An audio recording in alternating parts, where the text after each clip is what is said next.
ભાવનગર શહેર નજીક આવેલ સવાઈનગર ખાતે રહેતા ચંદુભાઈ બટુકભાઈ પરમાર ઉંમર વર્ષ 34ને તેમના મોટાભાઈ દ્વારા કોઈ કારણસર બોલાચાલી થતા માથાના ભાગે ધાર્યું મારતા ગંભીર હાલતે સારવાર માટે ભાવનગર સરટી હોસ્પિટલ ખાતે ખસેડવામાં આવ્યો।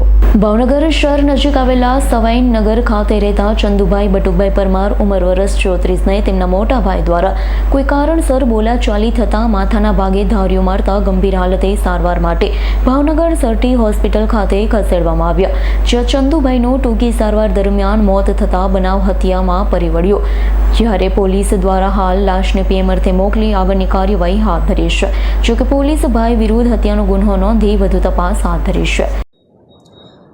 વેરાવદર ભાલ પોલીસ સ્ટેશન વિસ્તારમાં સવાઈનગર જે ગામ જે છે ત્યાંના બંને ભાઈઓ વચ્ચે બોલાચાલી અને માથાકૂટનો એક બનાવ બનેલ છે, જેમાં પ્રાથમિક હકીકત એવી છે કે જે મોટા ભાઈ જે છે મુકેશ, તેના દ્વારા તે ખેતીની જમીન વેચવા માટે અવારનવાર તેના પિતાશ્રી અને ભાઈઓને દબાણ કરતા હતા, જ્યારે આ ભાઈઓ દ્વારા આ જમીન નહીં વેચવા માટેની વાત હતી।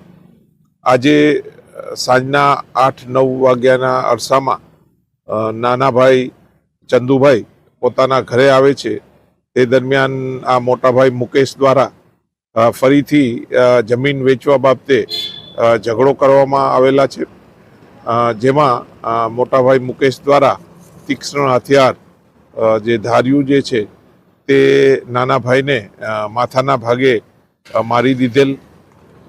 ત્યારબાદ જે ઈજા પામનારને સરટી હોસ્પિટલમાં દાખલ કરવામાં આવેલા અને સારવાર દરમિયાન તેમનું મૃત્યુ નિપજ્યું છે। પોલીસ દ્વારા હાલમાં ઇન્ક્વેસ્ટ ભરવાની કામગીરી તેમજ ફરિયાદ લેવાની કામગીરી હાલમાં ચાલુ છે, અને એક ટીમ બનાવી આ કામના જે આરોપી જે છે મુકેશ, તેને જબ્બે કરવાની કામગીરી હાલમાં ચાલુ છે। Thank you. ઇરફાન સોલંકીનો રિપોર્ટ, S9 ન્યૂઝ, ભાવનગર। અમારી તમામ માહિતીથી અપડેટ રહેવા માટે જોડાયેલા રહો S9 ન્યૂઝ સાથે।